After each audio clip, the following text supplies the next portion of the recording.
Hey, this is Matt Cain with the San Francisco Giants, and you guys are listening to Torture Cast. You're listening to a podcast by and for fans of the San Francisco Giants with hosts Willie Dills, Chad King, and Ben Lee. Let's go Giants!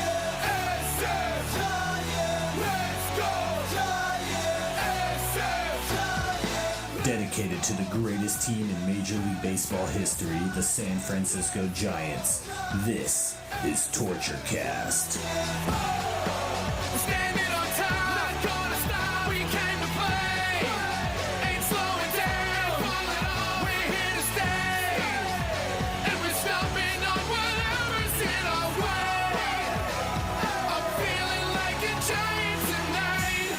Welcome, everybody, to the Torture Cast, the podcast by and for fans of the San Francisco Giants. We are back. We are in the midst of spring training. We are just days away from baseball and just a few more days away from Giants baseball. It's a good time to be a baseball fan. And speaking of baseball fans, I got a couple with us today. Of course, I am Ben Lee, and with me is Chad King. How's it going, Chad? Hello, Ben. How you doing? Pretty good. Better now that baseball is coming back. So, I love this time of year. Yeah. Well, you know, everything is great when you've got spring training going on. You get to read stories from spring training, and even better when you get to have people who have been to spring training come by and talk to you about it so you can live vicariously through them. And for those purposes today, we've got with us Jen Cosgriff. How's it going, Jen? Hi. So when did you get back from spring training? Just recently, right?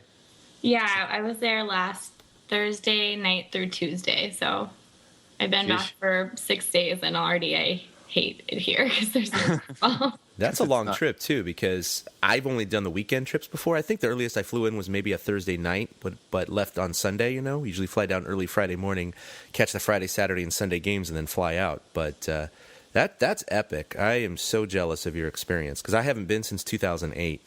And I went like 5 or 6 years in a row, and it was becoming a long-standing tradition. It has been between a lot of my college buddies. It's just that the financial obligation just is a little tough to meet every year when you have a family. Also, you have kids.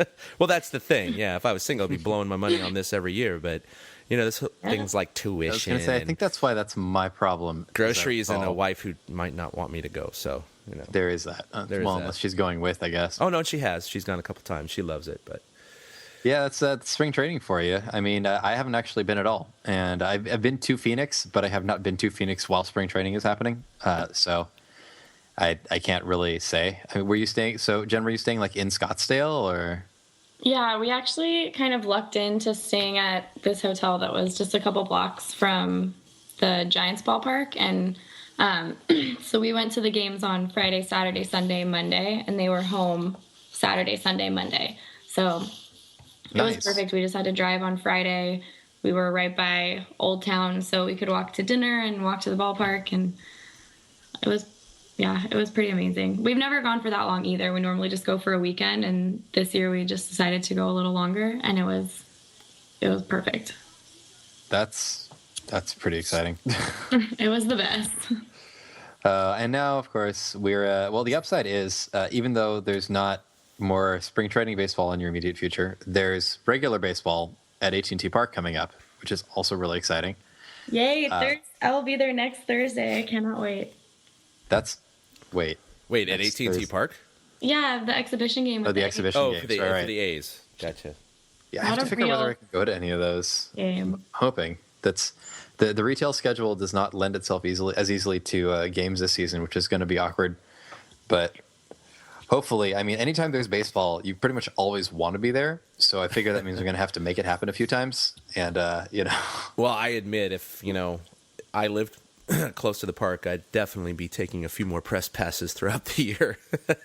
Speaking of which, we're definitely we're looking into that. Hopefully we're going to be getting back to the press box a couple of times this year. And definitely we plan on at least getting in a couple of post-game podcasts with some of our favorite guests, one of whom is on the show today.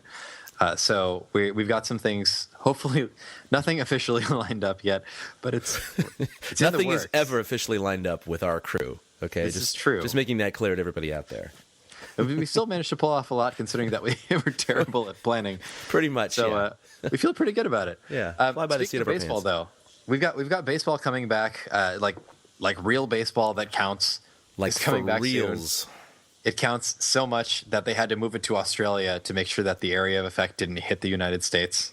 So we're really excited to, even though it's two teams that we're not really excited about, we're really excited anyway, because it is going to be the Dodgers versus the Diamondbacks. So if nothing else, we're at least taking our two rivals and making them pit against each other like 8 hours behind us. I seriously do not mind taking two NL West teams, including the Dodgers, and shipping them all the way to Australia and back. That is just fine by me. It's a good strategy for the Giants. Absolutely. I think the Giants might have had a hand in this. I don't know how they couldn't have. Just kind of leaned on somebody like, hey, so you're thinking of sending some guys to Australia. So you like cricket? Cricket plays with a ball and kind of a bat, so, it'd be kind of a good thing. So you like traveling? Let's have you travel. But, it will probably be fun. Hopefully it's going to be easier to catch these games than it has been when they've been in Japan. But I kind of doubt it. Japan, what's the time difference? It's going to depend. I think at that point it's going to be 7 hours. I think they're 7 hours behind us, a day ahead kind of thing. Yeah. So the thing is, it'll vary because they get a certain amount of daylight savings time type changes as well. And so since we just hit that and they're about to hit it, it'll be, they've been like 5 hours behind us, and all of a sudden that's all going to change. So basically just read your MLB app. It'll be on there, I'm sure. Yeah. So basically it's like September down there right now, huh? Weather-wise, yeah. I mean, they're the ones that like funny? the idea of the white Christmas is really weird for them because their seasons are all reversed. So they're like, "Oh, Christmas! Look, it's going to be about," and then they'll cite a number in Celsius, which I can't translate because I'm going to get that wrong. Hey, guess what? Exciting. The Dodgers get to play baseball in the fall. Sorry. Oh, that was great. Well played, sir. Well played.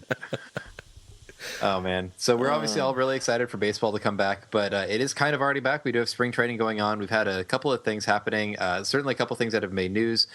You've got like the Mark Minikazi story has been great. The Derek Law has been doing a pretty nice job. Yes, and we've also got some stuff that's concerning us a little bit that we'll get into, including, Scudero and his back, including Pagan's had some on and off really minor injuries, but seems to be saying he's okay, just taking it carefully. We've got the Sergio Romo saga, which hopefully is going to be a non-issue in a couple of weeks when the season gets started, but it hasn't started yet. So we're all going to go ahead and hit the panic button now. Is that cool? Because we like to. It's right there. Everybody run away. And we've also got the starter scoreless streak, which even though it has finally come to an end, is still one of those things that you look at and you go, well, that's not a bad sign. At this point, we're still looking at some pretty decent stats from the starters, aren't we? Overall the stats are pretty good. I don't know what the combined ERA is right now, but they did have a 27-inning scoreless streak, so I don't think the starting ERA can be that bad. But we do have some people north of 4 and 5 right now. But again, we're talking about less than 10 innings pitched. Obviously, Bumgarner has just continued his streak from last year. He's got 10 innings pitched and no earned runs allowed so far. The starting rotation has cooled off a little bit. We got... I think Lincecum has got a 4-something ERA. He's like a 4.3. Yeah. He actually has logged more innings than Bumgarner yet. Hudson's got a 4.73, Vogelsong a 5.11, and Matt Cain with a 5.91. Again, this is like 10 innings. Training.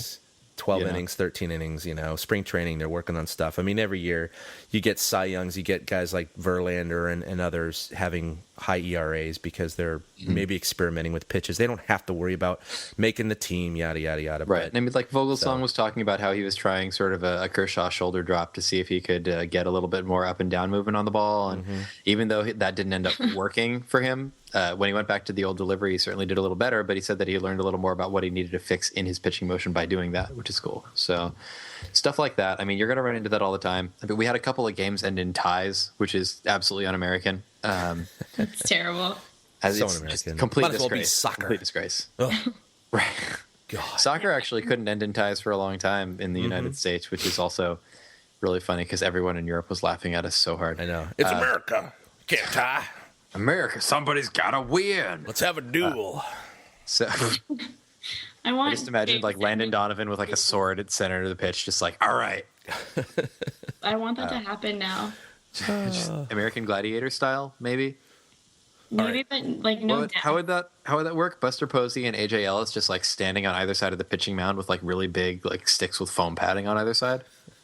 Who doesn't want to see that? I mean, hey, it's never going to change in baseball because we have extra innings, and so it's that finite amount. You know what I mean? It's not timed. It's not like, oh God, this overtime's going to go till. So it's just like, it could go 1 inning, it could go 20 innings. We don't know. We know. We've sat through some of these before. Yes, we have. Yeah. But the last equivalent of a shootout in hockey would be a home run derby, and part of me actually wants to see that maybe in spring training, because why end in a tie? It's spring training. Give the fans what they want. Get pick 5 guys. They each get 5 pitches. See what happens. That'd be kind of cool. Just home run swing offs. Yeah, why not? And it just ends up being the let's see who can dribble one between the shortstop and because all the managers are upset and don't want to do home run derbies in spring. Oh, I know. They'd be like, no way. It's like, no, we're gonna do a who can bunt it the closest to the third base line competition. Whoever gets that wins. Oh my gosh, I'm loving these ideas, you guys. Brandon Belt actually when people are starting to put a right side shift on him, assuming he's going to pull. He actually tried to drop a bunt down the third base line. It went foul, but it was still like, all right, man, all right, I'm okay with that. Yeah, he's not Barry Bonds. He can do that. It's all right. Yeah, well, it's a bunt down the third base line. He's got okay speed enough to if they move everybody to the right, enough to try and make it out there. Oh yeah. But I got a kick out of that. I mean, how often are you going to hear Brandon Belt like try and drop one down the third base line? And it's spring training, so why not? And it just, it's one of those things that just shows he's like paying attention to the situation, seeing what's happening, and go like, well, I can use that, I guess. That's right. But as far as he's so quirky, he wants to pitch so badly. Like, he would start dropping bunts. Everyone wants him to pitch too. That's the thing. Did he pitch in high school? He did. He was a pitcher in high school. There are still videos on Rivals that show Brandon Belt as a pitcher. Oh, no kidding. I did not know They're out there. They're out there. Sweet. As far as hitters, what are we looking at right now? I mean, it's hard to say much because when you look at the at-bats, like the most at-bats anybody has, interestingly enough, is Juan Perez with 40. Juan Perez is clearly going to be starting, guys. He has the most at-bats out of anybody on the team. Yeah, 48 Bs. He's hitting 325. Got a knock, 3 RBI. That can't hurt. Okay. I'd love to know how many games he's actually started because I'm guessing limited amount. With Pagan being hurt some of the time, I know that's affected some things. Hunter Pence is hitting a 306, which doesn't hurt. Yeah, he's looked good. Yeah, Sandoval at 303. Michael Morse at 235. Crawford at a robust 188. But in fairness, 32 at bats. Don't worry. Michael Morse at a respectable 235 with 0 home runs. No, he's got. He has kind of a couple has of walks, 2. though. He kind of has 2 home runs, sort of. 2 honorary home runs. Right, really. That Josh Reddick decided to take back. Let's see. I mean, Angel Pagan has managed to get a couple more at bats in, even with being kind of hurt on and off.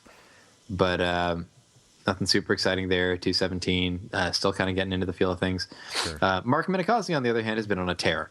We're looking at which in spring training a tear counts as 35 at bats, 3 RBIs, and 2 home runs. But that's a tear. Yeah, I mean, the home run leader is Pence with 4, so realistically, yes, it kind of totally is because Mark Minikowski is tied for the second most home runs on the team with Ray Andrianza. Yeah. Yay! Am I reading this right? It must be fun for some like during spring training. I mean, this is something that you could go home and talk about. But like Brandon Hicks, for example, right? Mm-hmm. I'm looking at him up here. He's got 30 at bats and he's hitting 400. Right. So here we go. He's got one more at bat than Posey, so you can kind of compare him so far. They have the same number of home runs. He has 1 more RBI. He's hitting 400. Posey's hitting 345. So you're going to go, hey, man. Oh, and he has 7 doubles, and Posey only has 1. So he's slugging 417. Oh, sorry, 733 to Posey's 483. So, it's one of those things you can go home and say, I hit better than Buster Posey. Definitely outdid Buster Posey in spring training. Exactly. That's kind of fun. For sure. It's hey, fun. Why not, right? But, I mean, it just goes to show you when you have people pressing the panic button, which, of course, people out there, we were joking. It was all in jest before. You do realize that you can take someone like like Hicks and say, oh my God, well that's it. He's the next shortstop for the San Francisco Giants. He's hitting 400. He's out hitting Posey. For God's sake, put him in the lineup. Why is Crawford in there? It's okay. Madison Bumgarner is out hitting Posey as well. In 2 at-bats. Well, yeah, there you go. Anyway, fun stuff to talk about. But yeah, spring training is never one of those things that you're going to decide the entire season's fortunes on, but Right. It's going to at least it's going to give some more people attention that didn't have it before. That's the main point of spring training, right? It's for the guys who are on the fringe or come out of nowhere. And even if they don't make the team, they're on the team's radar now, like serious radar for the next year or two. Like, okay, well, this guy showed a flash here. Let's see if he can continue this. I think it's safe to say that Minikazi and Hicks are going to be attracting some attention after the springs they've had. Adrianza's making a decent showing. Graham looks real good on defensively, from what I've been hearing, although I haven't really gotten to see him much. Hector Sanchez at first base. Yeah. Well, that happened, and apparently he didn't stink, which is exciting. So,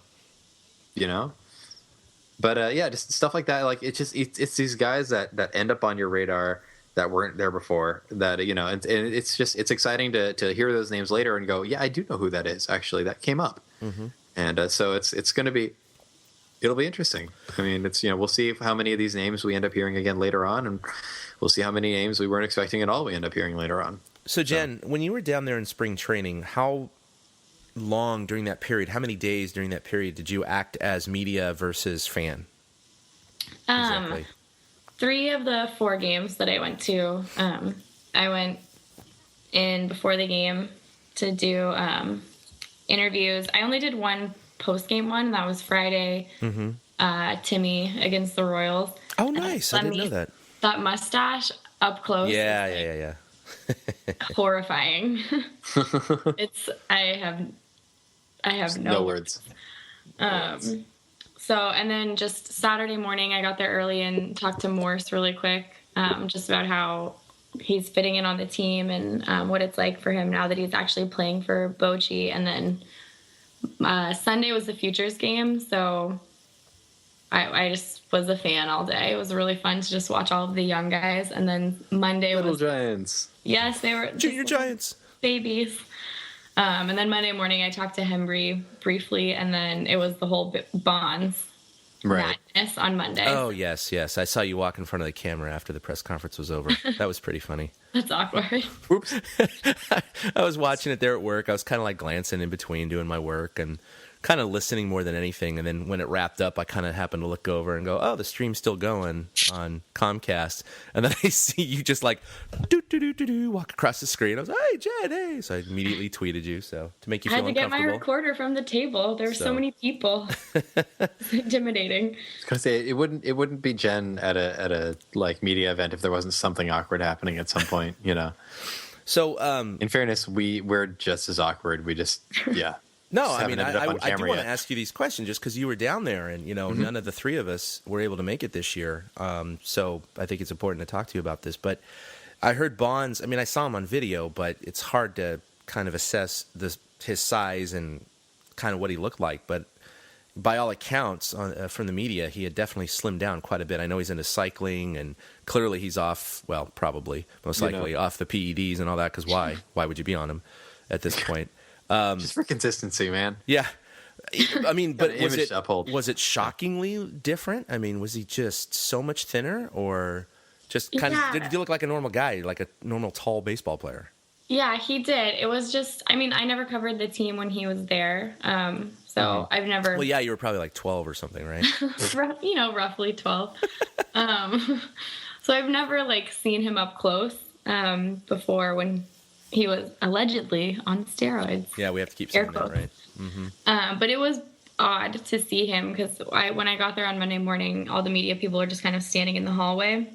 And they're just waiting for Bonds to come. I guess he'd just gotten there and he'd gone into the trainer's room to put on his Giants uniform. And when he came out, he was definitely still a presence.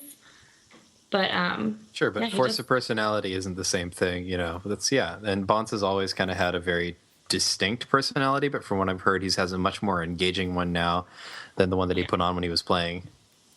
Yeah, he was very friendly. I actually felt bad for him that some reporters kept asking him, to admit his steroid use. Yeah. Like, Loaded of course he's not going questions. to do that today, There's a bunch of, it was backdoor questions, loaded questions. It was everything. Everybody was trying, I shouldn't say everybody, some people were trying every angle to get him to slip up, but I have to give him, I'm not trying to give him credit, but I mean, giving him credit in the sense of he didn't take the bait, and he was very... Well, he was really trying to keep the attention on what he was doing there in camp. And and he didn't get frustrated. He wasn't like, come on, guys. I mean, I think... He knows he needs to play it cool right now. I mean, it's been 7 years, but at the same time, he's just got to go, I don't want to talk about that, guys. I'm here for the team, blah, blah, blah. And they kept trying to crack that veneer, and they just couldn't do it. So, Yeah, he was definitely on his best behavior. It was cool to see him walk into the clubhouse. Vogelsong greeted him with a big hug. I forgot that they'd played together. Yeah, exactly. And it was just cool to see the young guys. I think Susak tweeted right away, like, #Bond sighting. Like, you could just see them all kind of geek out a little bit just to be around him. Blanco and Perez and Morse, it was just kind of this look of awe when he walked in, and they all couldn't wait to shake his hand and meet him. It was cool to be reminded that, yes, he's had some issues, but he was still a phenomenal baseball player and one of the best hitters ever, regardless of, whatever cheating was happening. But it was cool to see the players' reactions to having just such an incredible talent there to spend time with them. Yeah, and it sounds like he got right to work too, working with Crawford and a couple of other guys, just trying to give them some advice and some tips, and doing some drills with Michael Morse. And it's kind of nice to see some of the interesting takes that he's had based on what we've been hearing, just through media and through anecdotal evidence and stuff like that. But it's just some of the interesting tacks that he's taking, some of the interesting ideas that he's had. You wonder which of it pans out, what differences you start seeing. And obviously there's no one thing that's going to cause any changes or any successes or anything else with the hitters, but it just, you think at the back of your head, like, well, you got somebody who spent his entire career just having a talent for being one of the best hitters, and how does that translate? What comes out of that? So it's going to be interesting. But so as far as like the rest of spring training, though, I mean, what did you see from just like the team when they were getting ready for games, post games? Just I assume everybody was just very loose. That it's just been kind of it's a little bit of a like let's relax and get ready atmosphere. But I mean, was there anything in particular that kind of stood out as far as like how the team's carrying themselves or interacting? I think it was just fun to be around them and spring see training. the ridiculous, they're just a ridiculous group of people. Pence and I think Morse adds a really nice dynamic to the team. Mm-hmm. Like, they're just a team of weirdos, and they all have their distinct personalities. But it was obvious that they haven't lost any of that team chemistry from 2012. Pence was always working out. I wanted to talk to Pence, but it was impossible to find him because even pregame he's out running laps somewhere, or he's in the weight room, like even before the game, and then after the game, who knows where so that was fun to see. Buster was the same, that it was hard to find him because he was always on the practice field, just working on something. Yeah, working on something. I don't know what they're doing out there because they're about to play a 3-hour baseball game. But it was nice to see that because those guys have to be big for the Giants this season, and it was nice to see them putting in that extra work. So, so what's up with Romo? I mean, again, I'm not worried about him. Everybody has their ups and downs. I mean, for God's sakes, I remember it was 2 or 3 seasons ago. Bumgarner, he's already a World Series champion. And you remember that game where he gave up 8 runs in the first inning against the Orioles at AT&T? It was, wasn't it against like the Brewers or something? It was the Twins. I said Twins, Orioles. That's but I right. think It was Minnesota. Twins. Yeah, it was Minnesota. I mean, obviously, everybody has their hiccups. Don't get me wrong. And this is just spring training. But I am a little shocked to see he's given up 12 hits, 11 earned runs in just 4 innings pitched. Batters are hitting 500 off of him right now. Did you hear anything down in spring training in terms of, is he trying anything different, or is he experimenting, or is he just trying to work off rust right now? I didn't hear anything. I wasn't in the clubhouse for post-game stuff very often, but I know he's not throwing his slider at all because why would he? He doesn't need to. He's Right. It's not something he needs to practice or work through. But see, that's good to know because I didn't realize that he wouldn't be working on his slider right now or even throwing it. Yeah. In fairness, it's just as well to not give hitters a bunch of chances to spot the slider early on, but that definitely with Romo, that can leave him kind of, if he's working on other pitches, great, but he can be kind of vulnerable without the slider sometimes because it is his strongest weapon. No, Yeah, definitely. so I think Although, like, ERA of 24.75 vulnerable, I don't know, but yeah, how valuable is that? Yeah, slider? 24.75. Yeah, well, it's true. It's true. he's just trying to remind Well- us all why the slider's so great. Well, I'm just curious because, like, for example, last year during spring training, he only had a 2.45 ERA. He had 11 innings pitched. And he only gave up 3 runs. So I'm just obviously you don't know the answer, but I am just kind of more of a rhetorical question. If he's not using his slider this year, I do want to ask him. Did he use a slider last spring or previous springs, or maybe this is a completely new Romo? He's like, look, I'm just working on a new pitch right now, and so I'm just tossing the slider out the window for the spring because I know how to throw that. Yeah, right. Yeah, So it's safe to say he knows how to throw a slider. So yeah, he's very comfortable with that slider. So Yeah. I think it needs a lot of work. But yeah, I'm not sure if he's trying to work on a new pitch, if he's trying to perfect something else. The team doesn't seem worried. I haven't heard any buzz about it at all. I mean, nothing like no one going, oh my God, he's giving it. It's 4 innings pitched. I mean, I know that I think his first inning of the season, he gave up 4 runs or 5 runs in less than an inning. So that's a good chunk of those 11 runs right there. So, and that, that happens. recouping from that is a little difficult to say the least. Yeah. Yeah, I mean, it's hard to get really worried about 4 innings pitched, but there's always that reactionary part of you that's going to see 24.75 and go, as opposed to like it's hard to worry about Juan Casilla's 54 ERA because he's pitched like a third of an inning. Yeah, well, that's, yeah. So it's like, No, all right, it's not even that really ERA. doesn't count. But But like, like, it's really more the 12 hits and 11 earned runs. 11 in 4 earned runs. innings. It's it's true. It's The only just- person who's let in more of those is Yusmeiro Petit. yeah. Petit does not look good at all. No, sorry, let's rephrase that. Yusmeiro Petit, Ryan Vogelsong, Tim Hudson, Tim Lincecum. Okay, So we're in a now. really good spot, guys. This season's gonna be great. Oh, man, that's going to be awesome. They have a lot more Fairness- innings, though. In fairness, none of them have 4 innings pitched. Right. So, what was Yusmeiro has 8. What was your biggest surprise down there, Jen, in terms of a player that you saw that maybe was a little off your radar that maybe you saw play and kind of raise your eyebrows a little bit? I was really excited going down there. I was really excited to see Adrianza. I'm not even going to attempt to say his first name because I'll butcher it. Yeah, I would butcher it too. Fair enough. But I know that he is likely to, if Scudero starts the season on the DL or if there's an issue there, or even if he doesn't, I think he's beat out Tony Abreu to make the opening day roster. I was not impressed with what I saw from Abreu, especially defensively. In the Cubs Are they game both out of options, I think? I'm not. I do not know that. Sure. For different things, but Yeah, I know in the Cubs game that we were there for on Monday, the Giants lost 4-3, and I think they only gave Abreu 1 error in an inning, and he should have had 2 that led to 2 Cubs runs. I mean, and it's spring training, so who cares? But I think he's made a couple more errors in the past week, so I really liked defensively what I saw from Adrianza, and he's shown a little bit more offensive pop than I thought. But I think my favorite person who I didn't even think about going down was Andrew Susak.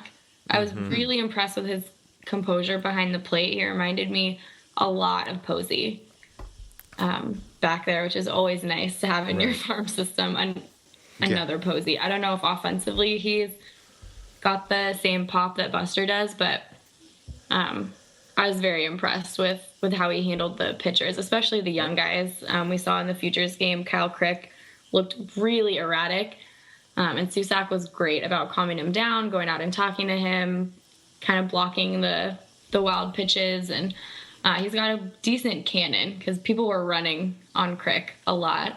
So we saw him make several throws down to second base.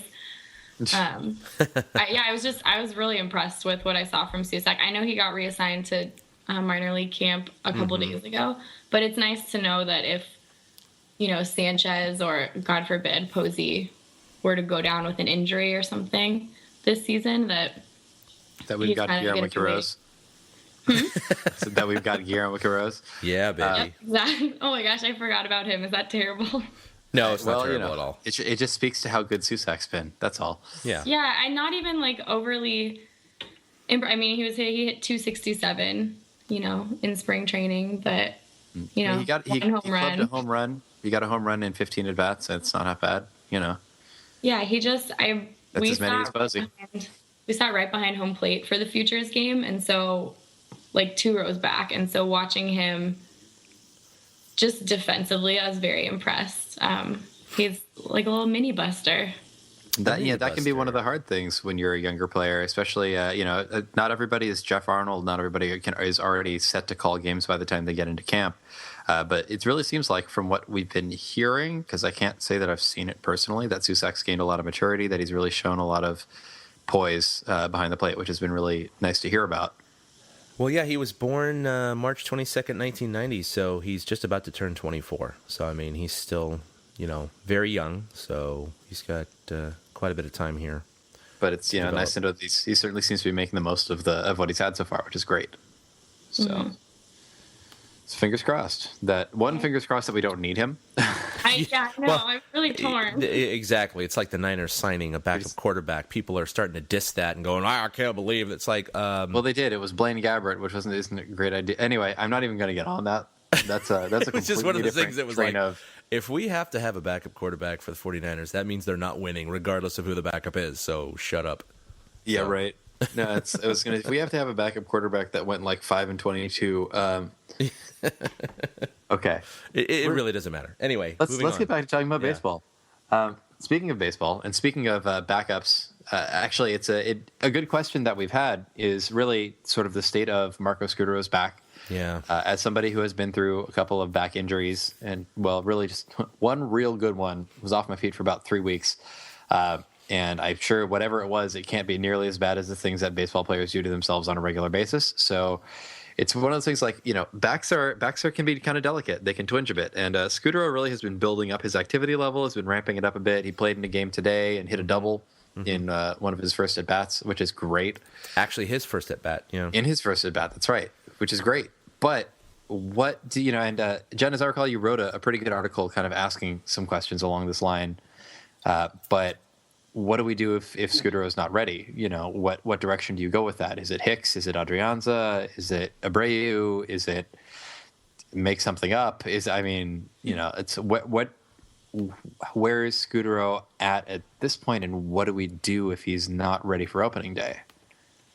Yeah, I don't think I didn't get to see a lot of Hicks. There were a couple split squad games, and I don't know if he started any of the games that I went to actually at second, but I know offensively it's been pretty impressive.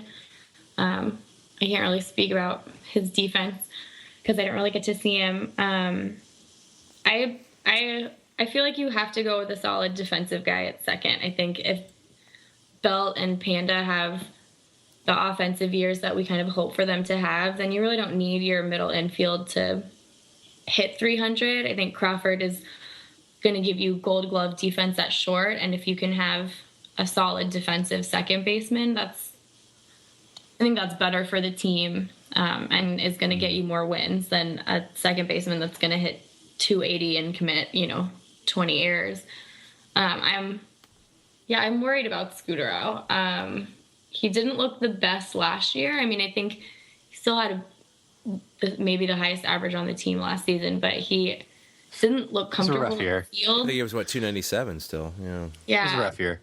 Defensively, he just didn't look comfortable at second base, which worries me because with his back injury and he's just getting older. I don't know. I would probably go Adrianza because he's got a really quick step. He's really quick to the ball in the field, but I mean, if Brandon Hicks is just as good defensively, then I mean, why would you not take the extra? Yeah, the extra little pop at the plate. Yeah. I mean, do we know if Hicks is on the 40 man or not? That they can't, muddled some things around to make that happen, but I'll take a look at that now. Yeah, look at the roster. I don't think he is, but that's just my initial guess. No, No, he's not. he doesn't look like he is. Yeah. Yeah, so Adrianza is, so that's that's one thing to point out. Abreu is obviously still from last year, so I mean that may play into it. Joaquin Arias, of course, is also still on the roster as well, so always an option. There's a couple different directions. I think Arias might get the nod just by having been around for a while. Having being the one of the more tenured backup infielders on the team, but he's so solid. He's done pretty much what he's been asked every time that he's been pulled into a game. But Adrianza definitely has impressed in the times that he's been with the big club. So I mean, that's man. I do not envy the Giants press having to go. So now that we've given a bunch of money to Marcus Scutaro, what do we do now? Well, I mean, one of the things that he's said publicly that he's very frustrated about, and I'm sure the Giants are very frustrated too, is that this injury isn't an acute thing. It wasn't like, oh, he pulled his back on this one play. It's this one disc. It's this one. He says it comes and goes, and there seems to be no rhyme or reason for it. He can rehab the hell out of it, and it won't get better. He can do nothing, and it will get It'll better. Feel great, right? Yeah. So it's not fully understood by him or the medical staff exactly what triggers it and how to actually heal it or make it better. Right. Yeah. So it's very frustrating for both sides, and I know that obviously Scutaro is trying his best, but if you can't isolate the issue and you can't treat the symptoms effectively, it's kind of hit or miss. And it could, who knows what it is. I don't know if it's a pinched nerve or, a slipped disc or whatever, but I'm assuming that their medical staff would have been able to isolate one of those things by this time. So who knows what the heck's going on, but the fact of the matter is he could be great for opening day. Maybe he's fine for opening day. It could be in a week. He's on the shelf for God knows how long. I mean, it could be 3 days, day to day. Could be 15-day DL. It could be for 4 months. And it's such a tough thing because nobody's going to question Scutaro's work ethic. No, there's no way that you do that, and the amount of effort that he's going to put into a game is it's as much as he feels like he can put in without injuring himself or making things worse or further removing himself from the team. But it's just like the amount of effort that he's got left to give with the state that his back's in. It may not be the same, and so it sucks to have this kind of question mark, specifically the one where you say, we don't know where he's at. It's not he's injured and we don't know when he'll be back. It's we don't know where he's at. And just the idea that Scutaro, somebody that we really kind of committed to saying is going to be able to try and take a lot of starts. We weren't expecting 100. We were never expecting 162 games out of Scutaro. I don't even think we were ever really expecting like 145. But it's that number is going to be dwindling, and so whoever makes it in as backup infielders, there has to be somebody who is solid at second base to take over mid-game or to do those other days. And, that's going to be the question is Hicks, Abreu, Arias, Adrianza. Is it somebody that Giants brass feel comfortable giving starts? It's not just someone that they're going to feel comfortable taking over as a backup infielder. It's like the backup infielder is really the second string infielder this year. You're going to have somebody who's going to be starting games, who's going to be put into tight situations, who's going to be playing entire games, and it's got to be somebody that they feel like is going to really hold up that end, not just to be off the bench for Scutaro, but really like to say, Marco can't do it today. We got to pull you in. Yeah. Mm-hmm. So it's going to be interesting because this is only the second year of his 3-year contract. Mm-hmm. So he still has one more year after this. And so this is huge. It really is. If this was going into his last year, it'd be kind of like, okay, you got 2 good years out of him. Right now, you got, great, the amazing postseason of 2012. Yeah, you got one amazing year. And that in itself, I'm going to make the argument that, okay, look, if it wasn't for him, the Giants might not win the World Series in 2012. They go into 2013. He has some issues, but he still was very serviceable, and he hit 297, led the team. So it's not like he had a horrible year. It just wasn't. But we were missing him a lot of the time. But we were missing him a lot of the time, right? It's one of those first, I guess, warning signs for us is that thought of, well, what's going on? Where is he at? But, I agree that he wasn't. It's not like he was terrible, but this is the situation. He missed a lot of games, yeah. This is kind of the situation that we're finding ourselves in now, though. I mean, he's finally made it back into a game, and he starts off roping a double. Awesome. But he hasn't been around for a lot of the spring training. So it's not so much that I'm worried about Scudero per se. Like, I'm not going into it going, well, Scudero as a player is terrible. It's more I'm worried about what do you do with the times when he can't be there. Because if he only plays in, I'm just going to throw this out there, 80 to 100 games this year, if his back just completely flares up, I mean, that is a lot of baseball to have these backups in. I mean, that's a huge portion of your lineup.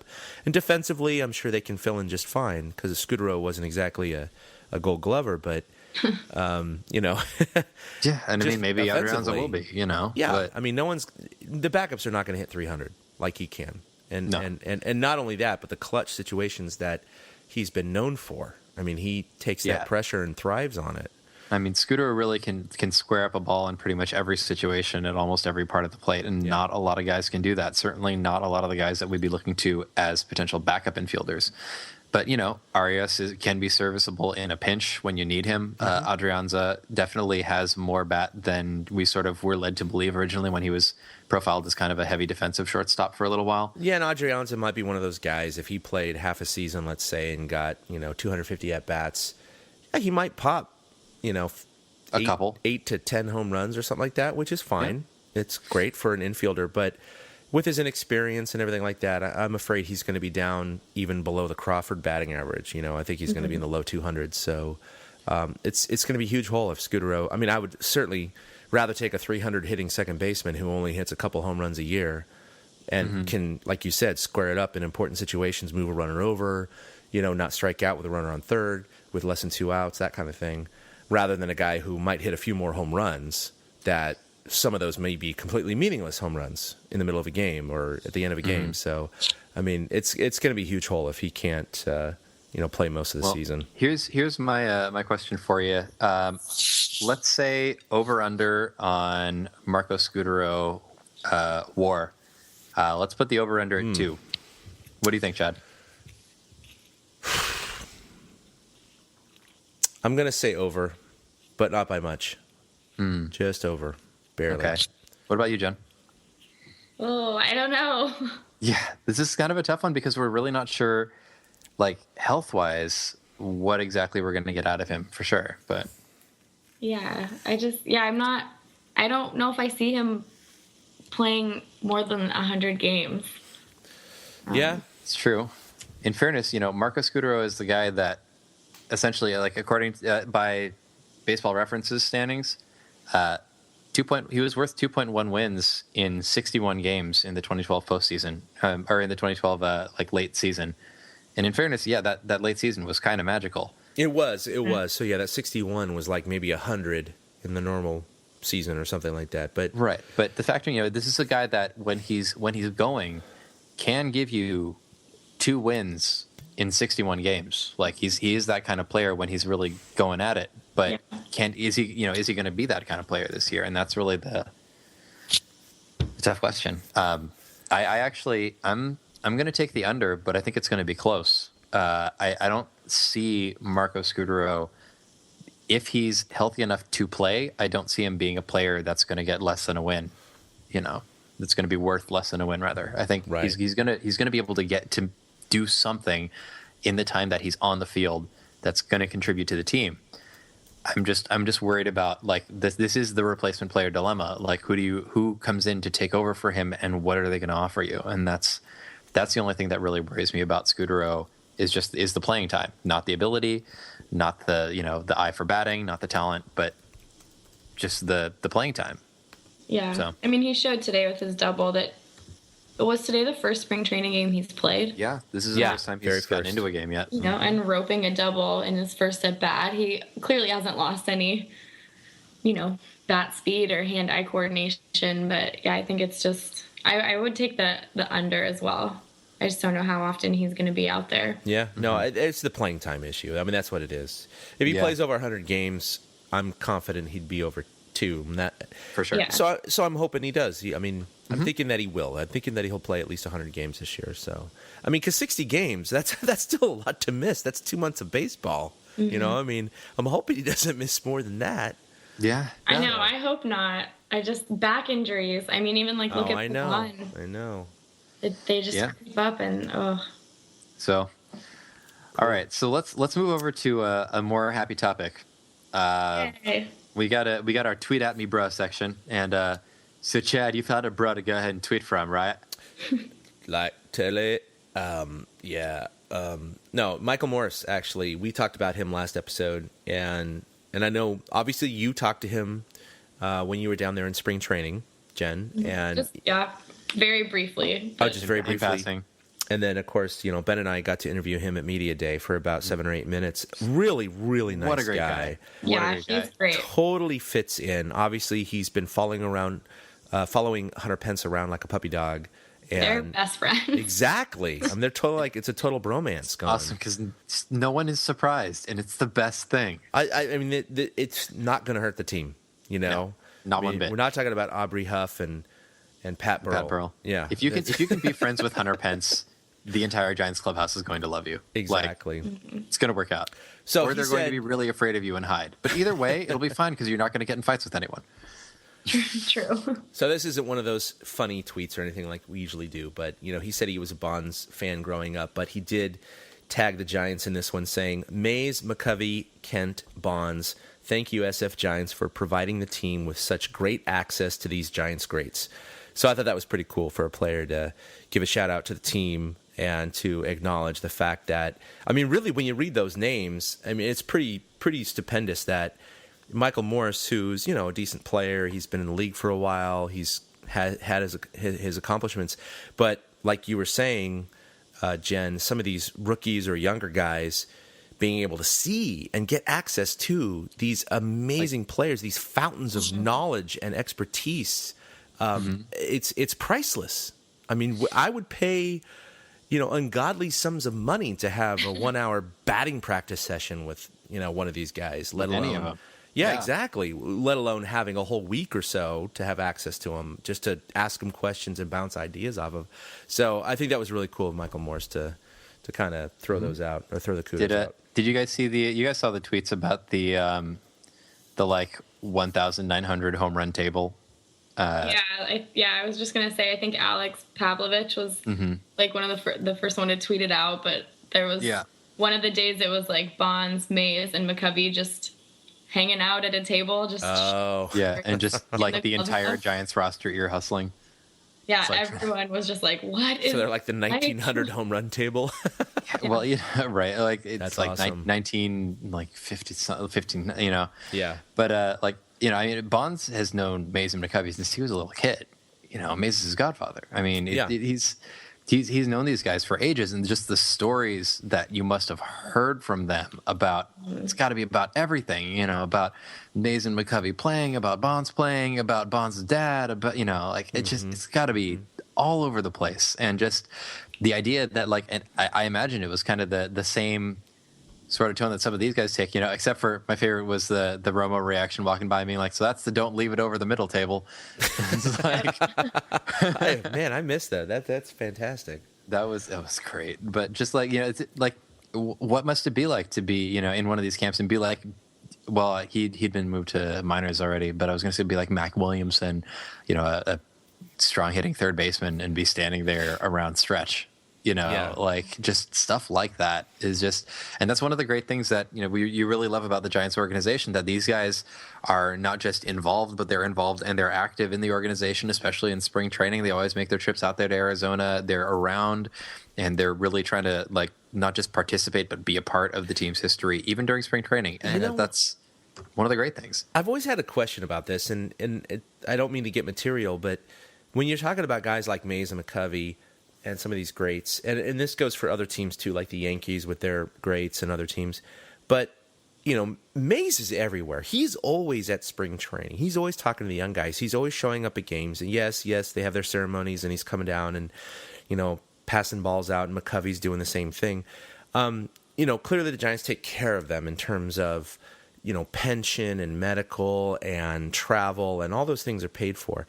But I am curious, like, are they compensating them by salary? Do they have a stipend? Do they say, oh, every year we're just going to give you X amount of dollars? Because even if they do, it pales in comparison to what, say Bonds earned during his prime years with the Giants. And I'm just curious with those old timers, because they didn't earn a lot of money back in their day. They barely earned anything. Even though they're taken care of and they're not going to be destitute and homeless, I do wonder, what is the financial compensation for these, what I would consider priceless engagements? Bonds technically has the Bonds technically had the post-retirement special services contract with the Giants. I remember that was one thing that it was just put on hold, right? Wasn't it? Well, he hadn't retired officially for quite a while, and once he did, there was a contract with the Giants regarding special attaché to the organization or what have you. I wouldn't be surprised at all if just between their status and so on, even if Mays, if McCovey, if to a lesser extent Perry, or a couple of the other, Hall of Famers have a certain minor contract to say hey, we'd like you in for an appearance and things like that. To a certain extent, they do it because they love the org and because they love baseball. Oh, absolutely. And that's a huge side of it. Yeah, but the Giants also aren't going to have them do it for nothing. I don't think. No. So it's an interesting dynamic, and it's one that it's very unique to teams that have longer history, to the Yanks, to the Giants, to the Sox. That just have the ability to reach back for these major historical figures and say, ta-da, here they are. Yeah, it's not Tampa Bay Rays spring training. So Colorado Rockies. Someday, 50 years from now, Evan Longoria is going to come back for something. It's going to be amazing. Wade Boggs. We're not there yet. A year for the Rays, or the Devil Rays at the time. So maybe Wade Boggs makes an occasional appearance. But yeah, it really is an interesting dynamic because the Giants have such a rich history, and they have some of these greats that have been able to stay alive for this long, and they have some money that they can have some money. Kind of. Use towards those people that have given them so many opportunities to make more money. Yeah, no, it's pretty amazing. So anyway, I thought that was pretty cool. All right, so we're getting a little long for a spring training podcast. Let's go ahead and run through a couple of Jen, you still awake? Classic segments. Yes, I'm awake. All right, good. She's just getting stalked by a cat. He's sitting next to me, just staring at me. No problem. We did get one response. Chad actually posted the question about the over-under on Scudero's War on Twitter. We got one response from Mac Ramos. Oh, yeah, look at that. Gave us an under. So, and I have the feeling that there are a lot of Giants fans that may think along the same lines, but I think we're all thinking the same thing. Please not by much. Please not by much. Well, no. So far, we have you two and her at under, and me at over. So that's 3-1 so far. So there you go. It's true. We'll see. I would love to be proven wrong. Yeah. This is why I'm not putting money on it because I'm really hoping I would lose it. So. But let's go ahead and let's go over a couple of our old standbys. Let's go with our new favorite guy, Chad. Who's your new favorite guy for this week in spring training? It's controversial, I know. All right, well, you can pick a new favorite guy, but if it's something we don't like, we're just going to tell you you're shaking the rust off. We have Giants fans listening, so I think it's okay. Now, Barry Bonds. No, I'm not admonishing him from his your old new favorite, his deeds or anything like that. But I do think that. It was a good step by him and the organization to bridge that rift, to repair that rift, and to bring him back into the limelight. I think it's good for the game. I think it's good for him. I think it's good for the Giants. Obviously, I wish he could take that responsible step forward and just come out and admit what he did. But I don't think that's ever going to happen with this man. So in the time being, at least, he's coming out. He's being civil. He's saying, has a lot to contribute, and it's exactly. It's nice he has a lot to contribute, just like Mays and McCovey and these other guys. So he has a lot to give to the team, and so I think that's really cool to see because he doesn't have to do that. He could go hide in the shadows for the rest of his life. He's not doing this for the notoriety. He's not doing this for the fame. He's not doing this for the money. I do truly believe he's doing this because he wants to give back to the organization, and because he had all the legal problems up until just last year. Because now he is a convicted felon, so he can't vote or own a firearm.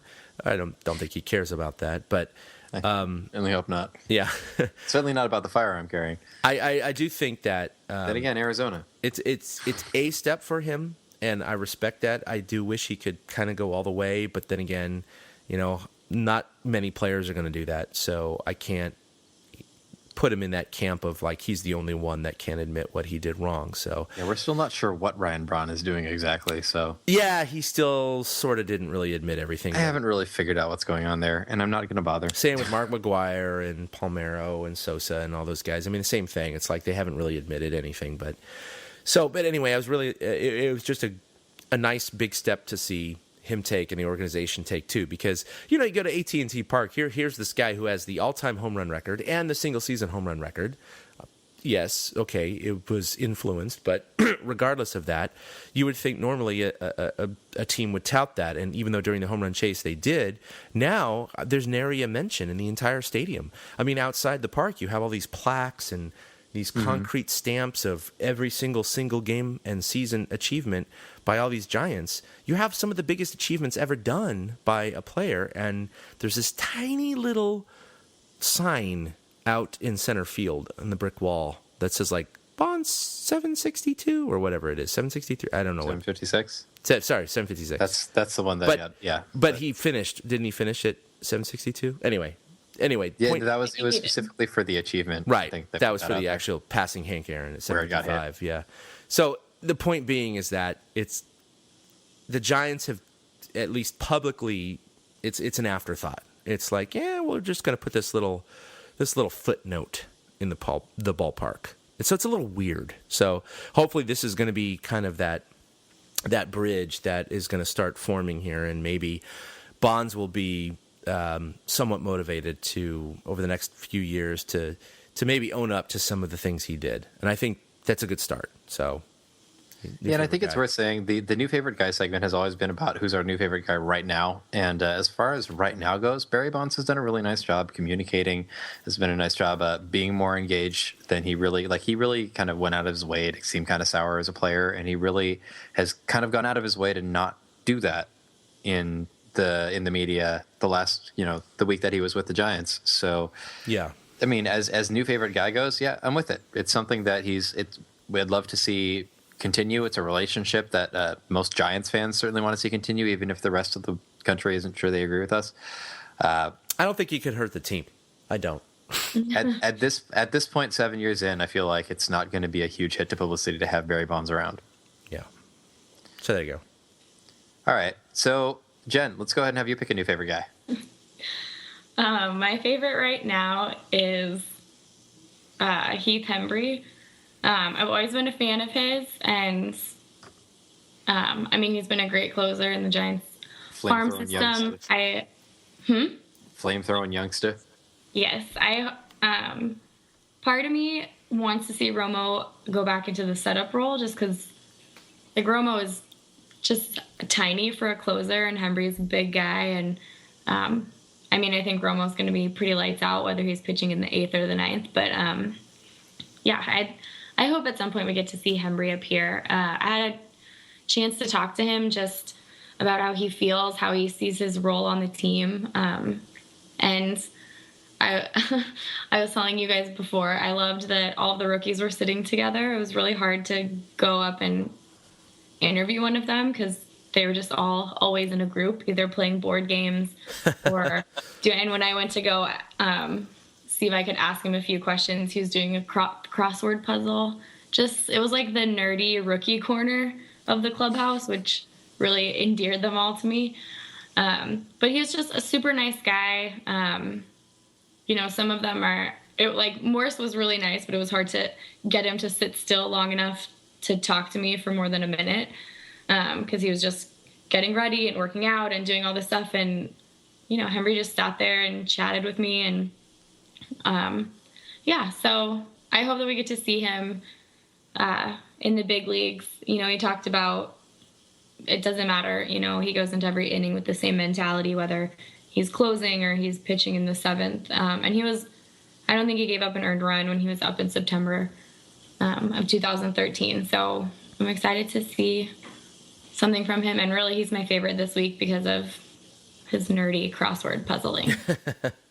I mean, we're hardly the podcast to complain about nerdiness, given that this is the best. We've got at least one chair that does a podcast about World of Warcraft, so I think that we can all appreciate that. And we still really want to get Hunter Pence in an interview about WoW He is at like some time. the elusive, slippery eel. I don't understand why we can never get that guy. He is always running. Like I think he's incapable of sitting still.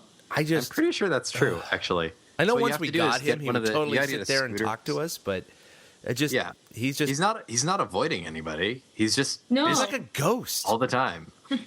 Yeah, he's not trying. He's just elusive. He's Yeah, just he's- elusive. Oh well, one of these days. Oh man. Well, Willie can have a dream. I'm actually going to go with Madison Bumgarner, and not just because Bumgarner has been lights out in spring training, although that's always good to see because we need him as that consistency, as that opening day starter, as that guy who really can, if it comes to it, who can be a stopper if we start having some rough patches. But Cy Young. Also- Cy Young. yeah, really though, it's about damn time.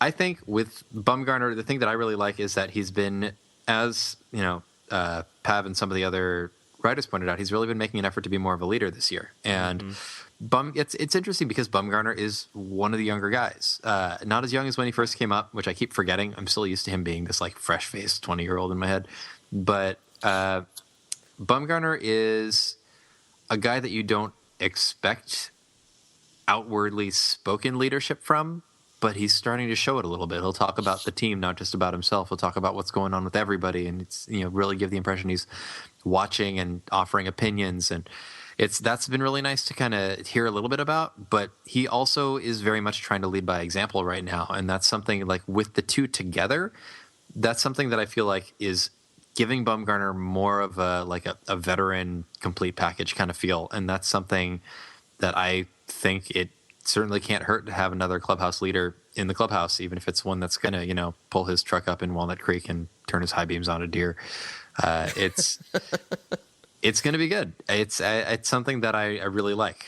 I'm also going to give my customary honorary mention, and this time I am going to give it to Eric Nathanson at 2 Out Hits, who I believe was with you guys out at spring training by sheer luck of scheduling at the exact same time. Is that right? Yeah, we saw him. Allie and I saw him on Monday briefly because he was with like 8 different people. So he was there with some of the Around the Foghorn crew. I know that.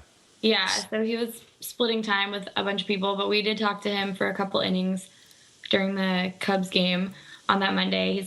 He said he's gonna try and come out to San Francisco every August. So hopefully we'll see him in a few months. And he said to say hi to you guys. He's excited to see you guys, and also we want to watch a game from the Cove when he's out here because that sounds amazing. I know he wants to make it actually to live out here in San Francisco. He's just having trouble making that happen. So we have trouble making it happen, and we already live here. So yeah, but I mean, it's really great just getting to hear the guy's stories and getting to see what he's really gotten to accomplish and doing the things with Around the Foghorn and getting to go to spring training and all this stuff that's really just come out of just being a Giants fan from Chicago, and so yeah, Eric, you get my honorary mention if you're listening. That's awesome. Then awesome, and you're my new favorite guy, Eric. There you go. Have we got anybody to hate on this week? You two do. I'm I don't know passing. if I want to still hate on my person. I'll go ahead and take this one. I'm just gonna hate. Somebody pointed this out on Twitter, and I agree with them. I'm gonna hate on whoever decided that selling monkeys at a Giants dugout was a good idea. Yeah. No, too soon. It's gonna be too soon. Even It's it's not 2 World ever- Series later. It's still gonna be too soon. Yeah. Still it's hurts. always Until, going to be too soon. Maybe 2052. I'll give you. No. It's just No? always going to be No. Just That's always something Go that on should be right now. the marketing people should eliminate that option. It's just not viable. It doesn't period. matter if MLB's trying to you can say you can have 29 different parks with monkeys, and it just probably we need to not have that. Yeah, exactly. It's like, when they talk about thunder sticks and this and that and this and that. If there's something attached to that, no. You can't, in a bad way, just like the rally monkey was for the 2002. Right. No, sorry, done. No monkeys ever. No rally monkeys, it's done. No, No monkeys because they don't. ever. We already know what gets rallied around here with those monkeys, and the answer is not wins. Yes. So So. that's just not right. And every time I see that, it just turns my insides. I'm like, what Giants fan would? Like, who buys those? I mean, That's my point. Is that if Like, they think it's a viable marketing alternative in, like, 2010 or option, clearly the Giants fans, quote unquote, that would be purchasing that have no recollection of the 2002 World Series. They just completely ignorant of it. So why would you? I mean, it's horrible. Horrible. They might be, in fairness. Oh no, they might be in fairness. Just like I'm, ignorant of some Giants thing in the 1950s. I or wouldn't 60s. know any secret lore from the 1954 World Series. No, that's true. That's true. But I think it's. But pretty well why known give the option in this day and age? Yeah. Why even put them there? Because enough Giants fans know about it that they're not going to want it. So that's what I'm hating on this week. I am at the park. I love the majority of the front office staff and everybody who does the merchandising and everything, but just get rid of the monkeys. Yeah. No. Say no to monkeys, man. Say no to monkeys. Really going to kill the budget? I mean, seriously? No. Just get rid of it. Seriously. Go. All right. Bye. So let's go with why we will win it all. It's spring training is always a time for optimism, and we have seen plenty of reasons to be optimistic. So let's go ahead and let's talk about why we're going to win it all. Chad, you're up. All right. So the Dodgers are playing the Diamondbacks, 2 NL West teams in Australia coming up here in less than 4 or 5 days or so. Yay, war of attrition. We're just hoping that all of that crazy travel is going to affect them for the first month. So that's why it's going to make a 3 or 4 game difference, and Giants will make it in the playoffs and win because they went down under. So that's my reasoning. I'm going to take another sip of wine. I can't tell if that's a good idea or a bad idea after that joke. Good idea. All right, we're going with 2 votes for good idea because we stretch all the time on this. I mean, come on. Oh man. All right, so I'm actually going to go with. As a good sign, Tim Lincecum's keeping the ball down. He's showing some control, which for Tim Lincecum is not always something that we've grown to expect from him. And he is getting hitters to make, as he says, crappy contact. He's really, he's still kind of getting into it. He's let some hits through, but he's not letting a lot of big ones through. And we know that Lincecum, when he starts getting bad, can get a little homer prone. And if he's able to keep the ball down and around a guy like Tim Hudson, he's going to really start being able to keep the ball down. That could be huge for Lincecum, for his career, and for the way that the entire rotation looks. Like having a couple of guys who can really keep the ball down in the lineup, or guys who can really keep you from doing anything with the ball up, like Kane. That's going to be really big for. It is a little strange because his batting average against is 259, which is that's fine. It's not horrendous or whatever, but his strikeouts. Only 4 strikeouts in 14.2 innings. Who are you? I mean, this guy, even when he's been at his worst with over a 5 ERA, still averages basically a strikeout an inning. So, right now he's a strikeout every 3 innings. I mean, this is odd. I mean, again, spring training. We'll see what he does in the regular season. The question is going to be: is it odd and not working, or is it odd? If it's odd and working, successful, we're fans, no problem. Right. I don't care if it's ground out to second. You want to have that Randy Johnson metamorphosis? Take it. In fact, they've Both talked hands. about that. Even though his stats aren't stellar, that was really because of today's start.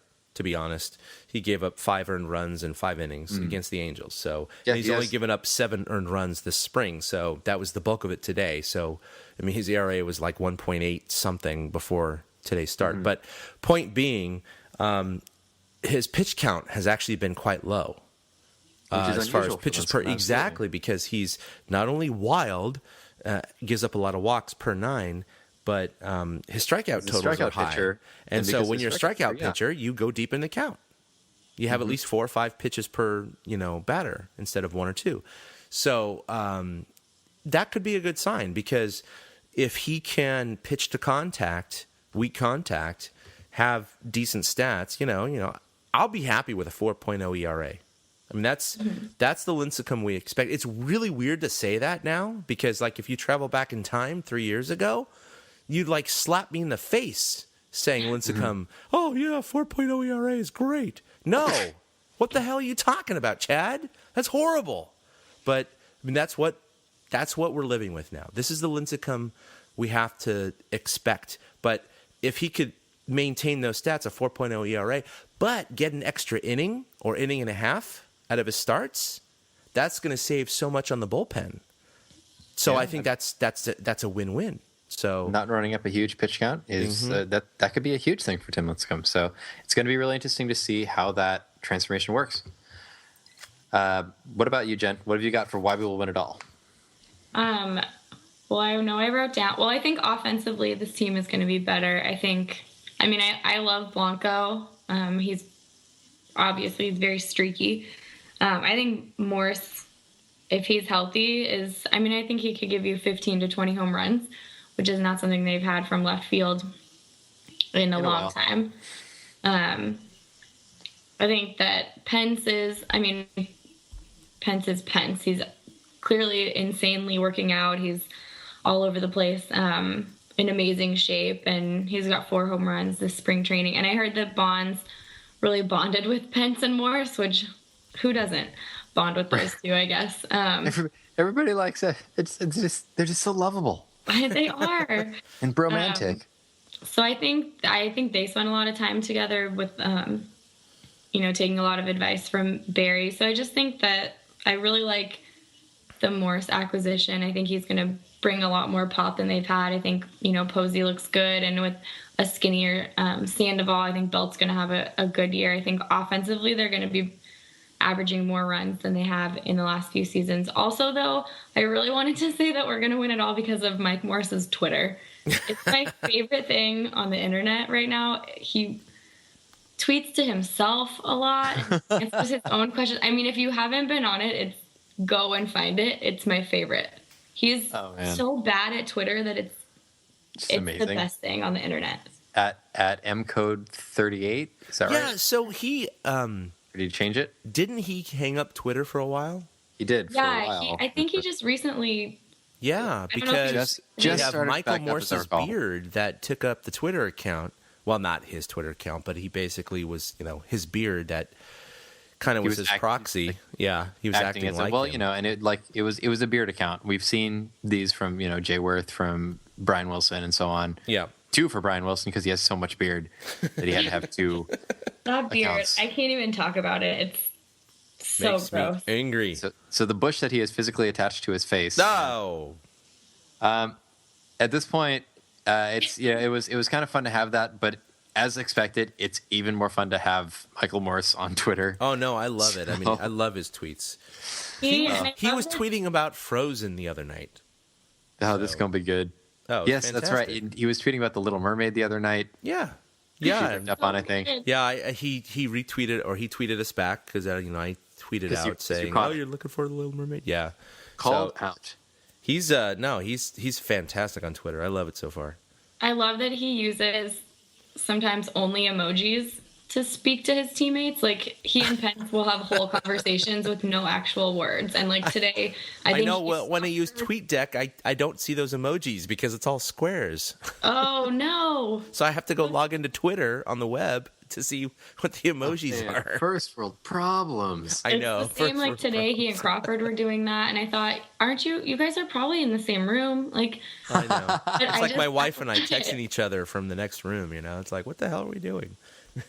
They're the You are best. right there. This Right team, man.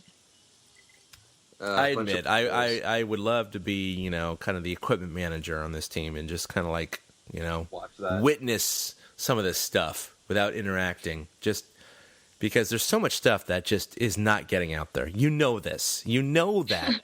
No matter how much of an internet age we're in, there's gonna be so much juicy stuff and fun stuff that's just not getting out there. It's just in-house, It's like, yeah. They're just so weird. I just can't. I love it so much. I think for a long time as Giants fans, we had not the nicest team. We loved Kent and Bonds because they were a Giants good and they were team, and They were our best jerks, but friends. No. this team, there's not a single jerk on the entire roster, and they're No, just they're fun. How can you ridiculous. not root for them? Yeah. and they're the best kind of ridiculous. They are so ridiculous. So I'm going to go ahead and give an honorary Why We Will Win It All to Latin Mix 105.7, which has been playing the Nelly song Hot in Here for the last several days. Yes. Did it end today? Have they been playing that Is straight? it over? I don't actually know. It all kind of blurs together after a while. Why I keep have getting they been No playing commercials. this? I keep getting straight? like text Why? messages from Mac that just include lyrics from Hot in Here. She was tweeting that to me the other day. I was like trying to not get it stuck in my head. She's been tweeting it at everybody. I got a Snapchat video that was just it was just the camera aimed at a car radio playing Hot in Here. It's just like no. Okay, no. I've missed this. Why is this happening? Well, nobody knows, which means we're guessing it's a stunt, maybe to rebrand the station. I think they're switching like ownerships or format or something. They're like changing from, format. Like, Latin to like pop hits, and so I guess the people at the Latin station were like, "Screw you guys, we're just gonna play Nelly for our last 3 days of being on the air." No Yeah, commercials. I've also I've heard it could be a stunt to try and attract publicity before that's actually making the fantastic. format change. But That's It went fantastic. national though. People. yeah, it doesn't change what happened, and what happened No. was that they played Nelly for like 3 or 4 straight days. No breaks, no commercial breaks, nothing. Just Nope. it's getting hot in here, and it's just It was straight. just getting really hot in there. That is awesome. Oh my god. Okay, So that's I great. mean, so there you have it. We're gonna win we are definitely going to win the World Series this year because 105.7 played Nelly for 3 straight days, Yep. and that's our final word on the matter. Oh man, so that's our latest Torture Cast. We are coming towards the end of spring training. We are planning on getting a nice season preview in again this year with a couple of guests, hopefully including yes. Jen. We'll be happy to have back. So that's coming up. Look for that one soon. But in the meantime, we're going to be around to talk about what goes on in spring training, what goes on Twitter, what kind of ridiculous things these guys get into, and just making a lot of really, really bad predictions about what's going to come up this year. And we're really excited about it. So we hope to get you guys back again soon. We hope to get back at you next week with another round of what in the world is going on with this organization. We don't know, so we're going to talk anyway. Well, Jen, you wanna pimp anything you're doing right now, because Yeah. you don't just record random TortureCast podcasts. Who do you write for? Tell the audience. Right now, I write for sfbay.ca and baysportsnet.com, and actually, my lovely friends Carmen Q and Allie Williams and I are starting our own podcast because we're so inspired by you guys. That's awesome. Do you have a name yet? It's going to be called What the Fog. So we haven't recorded an appropriate episode. Damn it! Why didn't we come up with that 3 or 4 years ago? I think it was Stupid. Allie's friends What for the something fog? else that she did, really- and so she said we could have it. That's great. I was really proud of TortureCast until now. Yes, TortureCast was pretty good, except the problem is that when I tell my friends and family about, They you don't get do a it. podcast? Okay, yeah, it's called TortureCast, and they're like, is that some like S&M podcast? Okay, Yes. no, sorry. Yes, it is. Yeah, yes, it is. We like to talk about what happens when you listen to Giants baseball. Our podcast is dated 2008, and there you go. It's one of those things. Uh-oh, that was Anyway, that's fantastic. What the fuck? Okay, so I'm really excited about that. That's This will be great. good. Where can they find you on the Twitterverse? For our I don't think our podcast has a Twitter. Well, how yet. about you then? Oh, me personally, I'm just at Jen Cosgriff. She's just at. No, I'm just kidding. There's no just in that. No There's- Jen. There is no Only Justin. my name. There's no justice in this Twitterverse. There is, because Mike Morris's Twitter exists. That's right. It's that's true. right. Well, yeah, and as far as Twitter goes, you can always catch our well, I don't even know what to call us at this point, but our podcasters. You can catch us at ChadK21 is Chad. I'm at Fried Duck. You've got Willie at Willie Dills. Our Jen, you've got it at Jen Cosgriff. Michael Morse, you've got it at mcode38. He's been on the podcast once only because we went to Media Day to get him. And we but it's cornered good enough. him. But he was It's good enough to fantastic. tell you that you should follow his Twitter, so do Yes. that. Otherwise, you can catch all of us just talking about the podcast, about baseball, and about Bay Area sports, and whatever else happens to crop into our minds at TortureCast. Check us out at torturecast.com, or you can always catch us on Facebook. You can also stop by our pages on Podomatic or on YouTube to get a little more about what's going on with us and what we've been up to. Otherwise, stop by, email us, mail@torturecast.com. Tell us what you have to say. Give us some ideas on what you've got coming up this season, things that you think we should talk about, or just your opinion. We're happy to hear it. And otherwise, we are going to see you next time. Boom! A big thank you to everybody for listening to the TortureCast, the podcast by and for fans of the San Francisco Giants. Follow us on Twitter at TortureCast. You can also like us on Facebook or check out our blog at torturecast.com. I also want to say thank you to Ashcon and Bailey for letting us use their song Feeling Like a Giant for our intro. For Ben Lee and Chad King, my name is Willie Dills saying, we'll see you next time.